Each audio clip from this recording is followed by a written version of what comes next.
We are now starting Hasbar 7, 8. We are in Bava Kama, Parak Shlishi. Hamaniach is the name of the parak. Tav Chav Ches Amar Aleph. And the Gemara again is going to try to bring a case of where a person appears to inish dine denavshe, take the law into his own hands, in the case of Pseda. And we're going to see that there are no consequences, which then would disprove Rabbi Yehuda, who says that you really have to go to Bezdin, and it would prove Rabbi Nachman, who says, no, you can take the law into your own hands. Here's the case. Tashma, come and listen. And as I told you earlier, Tashma means it's an attempted proof by the Gemara. Attempted, inferring what? Not going to prove anything. But in the meantime, let's see what it's trying to prove. Tashma, come and listen.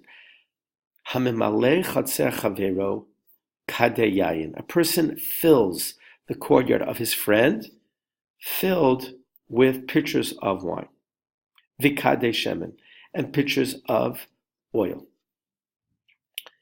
Baal HaChatzer, the owner of the courtyard, he comes out, mishaber v'yotze, he destroys, damages, breaks these pitchers, v'yotze, on his way out. Mishaber v'nichnas, and when he returns, when he enters again, mishamer, he destroys when he enters. So, here's a guy, person filled his friend's courtyard with pitchers. The owner comes out and he breaks all the pitchers in his way, and then on his way out, when in his return, he now breaks more pitchers. So what do we see? We see, number one, the person is not liable for anything.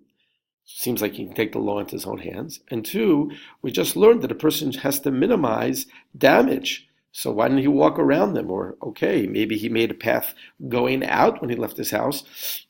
He could follow that path when he goes inside. So it seems to create some questions here, or at least it comes to prove that a person can take the law into his own hands. Comes along Amar Rabbi Nachman bar Yitzchak, a different Rabbi Nachman, the son of Yitzchak, says, let me explain what this case is talking about. Meshaber v'yotzei lebezdin. When he was going out of his house, he had no choice. He was destroying it. But where was he going?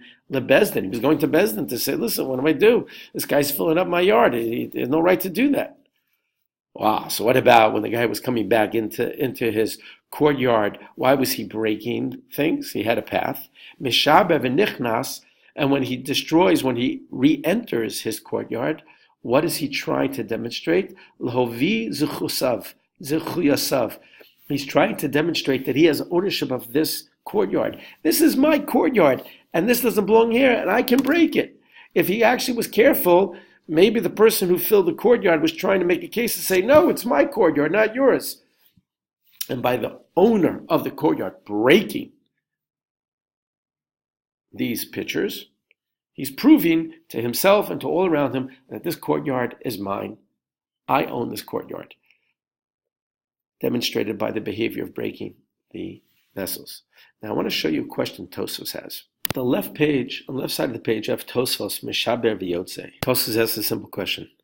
Afalgav, even though Dila'el, we learned in the earlier case, Amrinan, when we said Shahilo l'shamto, when the owner B was trying to save his animal from the aggressive animal A, he went underneath. He was focused on saving his animal. Hainu mishum deleka tircha deshamita yoter medechaifa, because it wasn't any more trouble for the owner of B.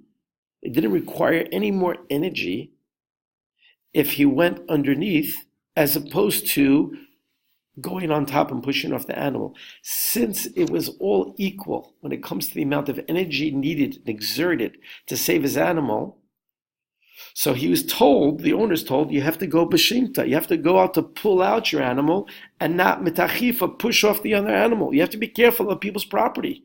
So here too, maybe we should say the person should have been careful about the other person's property of his pitchers. And the Gemara says, aval hacha, but in the case over here of the pitchers filling up the courtyard, lo atrichu l'sadron zelzeh.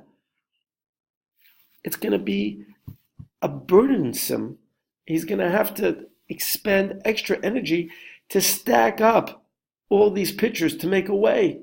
And therefore, a person is not required to do extra energy. He's not required to expend any extra energy in minimizing loss. You only minimize loss, Tosefot's teaching us, is when everything is equal. But if it's going to have to cause you that in order to minimize damage, you're going to have to put extra effort and it's going to be a real pain for you, you're not required to do it then. Then you're not required to worry about the other person's property. So it's a really important concept here that we learned from this case. That when do we minimize damage? Only when all the energy that we're going to have to use is equal to save our property. But if I have to save save the property or not prevent the damage, it's going to cause extra effort and time, you're not required.